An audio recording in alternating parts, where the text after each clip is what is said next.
शेतकरी बंधूंनो राम राम।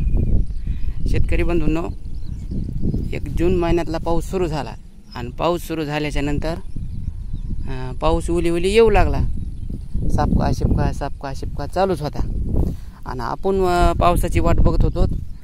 पेरणी योग्य समजा पाऊस कधी होईल आणि कधी आपण पेरू। तर सापका शिपका मध्ये तुम्ही पाहू शकतात, हे समोर झाडी का, या झाडीच्या पलकडीची जमीन आहे का, पुरी जमीन शेजाऱ्या पाजाऱ्यांनी कापूस लावून घेतला आणि इकडं आपल्या शेतात यायला ह्या झाडीपासून वाट आहे। ही वाट डायरेक्ट 1 किलोमीटरवर पुढं आडवा रोड लागते, तिथून इकडे यायला वाट खराब आहे आणि वाट खराब असल्या कारणाने इकडे ट्रॅक्टर येऊ शकत नाहीत।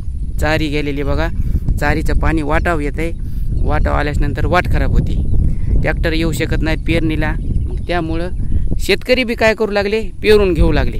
कशामुळं, थोडाफार पाऊस पडत होता आणि माणसाला एक आशा असते, कारण शेतकऱ्याचं जीवन आशावरच जगणं आहे बरं का। पुढं काही हो, यश भेटो अगर न भेटो, आशावरच जगणं आहे। मग शेतकरी बी पेरू लागले, तर मग आपण बी विचार केला, आपल्यापाशी बैल आहेत आणि बैलावरची मशीन आहे। म्हणलं आपण उकरून बघितल्यानंतर समाधानकारक एवढी ओल होती, मग आपण पेरणीला सुरुवात केली। आता पेरणीला सुरुवात केल्याच्या नंतर आखी पेरणी झाली शेतकरी बंधूंनो, तरी पावसाचा पत्ता नाही। सविस्तर पेरणी केली, पालती लोडी केली, कारण आपल्याकडे 5 आटाचं शेत आहे। 5 आटाच्या शेतमध्ये रासणी होत नाही आणि जरी रासणी झाली तर 4 फानाचं पेरणी यंत्र असल्यामुळं त्याला 2.5 नाही 5 फुटाची जरी पास लावली त्याला वसन लागत आहे आणि परिणामी त्या रासणी आणणाऱ्या बंधूला आपल्या जमीन ओळखत नाही, त्याच्यामुळे आपण पालती लोडी केली। तर आजची कंडिशन, आजचा व्हिडिओ बनवण्याचं कारण आहे या 5 आटाचा आपल्याला किती फायदा होतो त्याच्यावर मी थोडक्यात माहिती सांगणार आहे। शेतकरी बंधूंनो, व्हिडिओ शेवटपर्यंत बघा। व्हिडिओ जर आवडला तर लाईक करा, एक कमेंट करा, शेअर करा। चला आता आपण आता हे बांध आहे का, ह्या बांधावर तुम्ही बघू शकता तर पूर्णपणे हे गवत आहे का, हे गवत चुकून गेलेलं आहे। काय नाही, ह्याला तणनाशक हाणलं नाही, काय नाही बघा, गवत चुकून गेलेलं आहे। चुकून जाण्याच्या पाठीमागचं कारण एक तर हे बांध म्हणजे निबर जागा असते, निबर जागा असून ह्याला पुरेशी बोल नाही।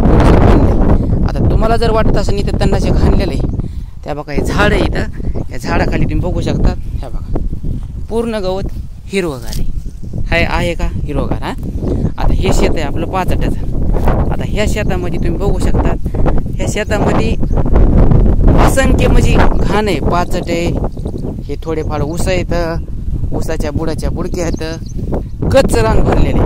आता ह्या रानामध्ये बी तुम्हाला सांगतो, पेरीत असताना म्हणावं तसं टिपून खाली लागत नव्हतं, उकरत नव्हतं। कारण कशामुळं, की ह्याच्यामध्ये 5 आटाचं चोंद नाही, ते वरून असं आलात चालायचं। आता समजा उदाहरणार्थ तुम्हाला जर सांगायचं जर झालं तर एखाद्या उगांड्यावर समजा आवत हाणाल्यावर कसं होईल, तशा प्रकारे ह्याच्यामध्ये फॉर्म होत होता। पेरणी झाल्याच्या नंतर एके दिवशी एक थोडा सटकारा पडला बघा। सटकारा किती, पेरणी झाल्याच्या नंतर 1-2-4 दिवसांनी एक पेंड वळता सटकारा। वावणी तर पाऊसच नाही, गेल्या 12 महिन्यामध्ये एक वावणी पाऊस पडला, त्याच्यानंतर पाऊसच पडला नाही, काय नाही। मग पेरणी केली आबडधोबड हे केलं बघा, रासणी केली, सगळी केली। तर आज तुम्ही सोयाबीनची कंडिशन बघू शकता, तर पूर्णपणे 1 नंबर सोयाबीन उगालंय।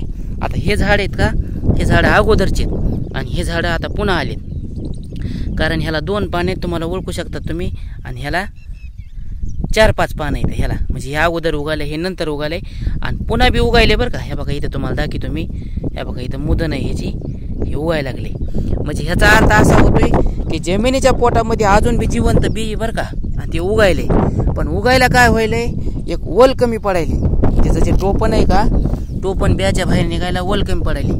पण तुम्ही काकऱ्या बघू शकता तर 1च नंबर उगालय आणि 99% जरी तुम्ही म्हणलात का बिया आपलं उगाले तरी काय हरकत नाही बरं का। हे बघा हे पुन्हा उगायला लागले। आता परिणामी ह्याचा फायदा असा होणार आहे, जरी नाही पाऊस पडला का तुम्हाला विश्वास यायचा नाही, तरी पण सोयाबीन जात नाही बरं का शेतकरी बंधू। कारण कशामुळं, हे जे पाला आहे का, ह्या बघा हे पाला, हे जमिनीवर असंख्य पाला आहे, ह्या बघा हे काडी कचरा असंख्य आहे, आणि हे जमिनीवर मातीमध्ये मिसळून असल्यामुळं जी जमिनीचे धूप होणार आहे का, हवा बाष्पीभवन जे होणार आहे का, ते बाष्पीभवन म्हणा, एक हवाच्या वाट ओल म्हणा, ते हे उठून देणार नाही। बाकीच्या जमिनीपेक्षा ह्या जमिनीमध्ये 50, 60, 70% जास्त ओलावा टिकून राहणार आहे। आणि काय होणार आहे माहिती का, वरून जरी तुम्हाला वाळलेलं दिसलं का रान, खाली अजिबात वाळलेलं नाही बरं का. खाली म्हणावं तसं तुम्हाला ओल आहे. तुम्हाला प्रत्यक्ष मी दाखवण्याचा प्रयत्न करतो बघा. हे बघा पुरी ओल आहे बघा ही खाली. पक्षी काय होणार आहे, या पिकाला थोडा सुटकारा पाहिजे का, ती पडत नाही बरं का. पाऊस तर येणारच आहे, त्यात काही शंका नाही. पण तत्पूर्वी ह्या आपल्या पाचाटाचा म्हणा, ह्या बुडक्याचा म्हणा, आपल्याला कसा फायदा होणार आहे ते मी तुम्हाला सांगण्याचा प्रयत्न करतो बरं का. ह्या बघा पाहू शकता तर इतकी ओल आहे. आणि ह्याच्या खाली आता कुदळीनं खांदावं लागेल बघा. ओला असल्यामुळं का जास्त खांदत नाही, पण कमी जास्त का नाही 1 फूटभर ओला आहे बरं का शेतकरी बंधूंनो. आणि त्याच्यावर त्याचं काम होणार आहे. ह्याच्या अगोदर 1 वर्ष बघा, तेव्हा आपलं चॅनल नव्हतं, काही नव्हतं. आजूबाजूच्या परिसरामधली पूर्ण सोयाबीन सुकत होती आणि आपली सुकत नव्हती. कारण ह्याच्यामध्ये पाचट होतं, ह्याच्यामध्ये बुडक्या होत्या, ह्याच्यामध्ये चोंदण होतं. मग हे जे सरदा आहे का, हे सरदा जशाला तसं पकडून ठेवतंय. आणि रान आपलं जे वाळायचं का, ते रान अजिबात वळून देत नाही बरं का. एवढा ह्या पाचटाचा फायदा आहे. आता भविष्यामध्ये तुम्हाला सांगतो मी, भविष्यामध्ये काय करणार आहेत आपण, 4 महिन्याचं पीक आहे. काढूस तर हे करूस तर 4 महिने होतेच. 4 महिन्यामध्ये पाचट का काहीच राहत नाही. राहीन एखादी बुडकी राहीन, त्या बुडकीला आपण डायरेक्ट सरी वाढणार आहे. सरी वाढल्याच्यानंतर पूर्ण हे जे राहिलेलं जे उरलेले अवशेष आहेत का, हे सरीमध्ये जाणार आहेत. आणि सरीमध्ये गेल्याच्यानंतर आपण ऊसाची लागवड करणार आहेत. ऊसाची लागवड केल्याच्यानंतर ऊसाला मोठी भरणी होस तर पुन्हा 4 महिने होणार आहेत. पुढच्या 4 महिन्यामध्ये काहीच राहत नाही. याचं नामशेष पताकट होणार आहे बरं का. तर सोयाबीन कसं काय उगालं आहे बघा. 4 दिवसांनी तुम्हाला सांगतो मी. आज तुम्हाला दिसत असेल थोडं बारीक बारीक, पण पूर्ण जेव्हा उगून निघन का, तेव्हा 1च नंबर दोरीमध्ये तर दिसणार आहे. आणि सोयाबीन बी चांगलं आहे बरं का. खर्चाच्या मानाने ह्याच्या मानाने सर्व व्यवस्थित आहे बरं का. हे फायदा झाला आपल्याला पाचट आणि ह्याचा. कारण कशामुळं आता निसर्ग पण साथ देत नाही बरं का. कधी पडतंय, नाही तर पडतच नाही, नाही तर सगळे अडचणी. आता बरेच शेतकरी बांधव, आता आम्ही म्हणलोच बरं का शेतकरी बांधवाला, पण आता आपापलं डोकं असतंय. जे शेतकरी बांधव मागं राहिलेत का, त्या शेतकरी बांधवाचा आणि आपला कधीच बरोबरी होत नाही बरं का. 1 महिना त्यांचा म्हणजे लेट होतंय, तवरचं हे सोयाबीन कुठल्या कुठं जातंय, हे पळपायला येतंय. अगर समजा हे 1.25 महिना 1.5 महिन्याच्या आसपास पडण्यात येते बरं का. कारण पिकच हे 3-3.5 महिन्याचं आहे. शेतकरी बंधूंना आता येडा करत असताना ही गोष्टी मला जाणवली, आठवली, हीच तुमच्यापर्यंत सांगण्याचा प्रयत्न केला आहे बरं का. शेतकरी बंधूंना थांबतो आता. लवकरच अशी काही ना काही माहिती घेऊन भेटत राहू. तोपर्यंत धन्यवाद. राम राम.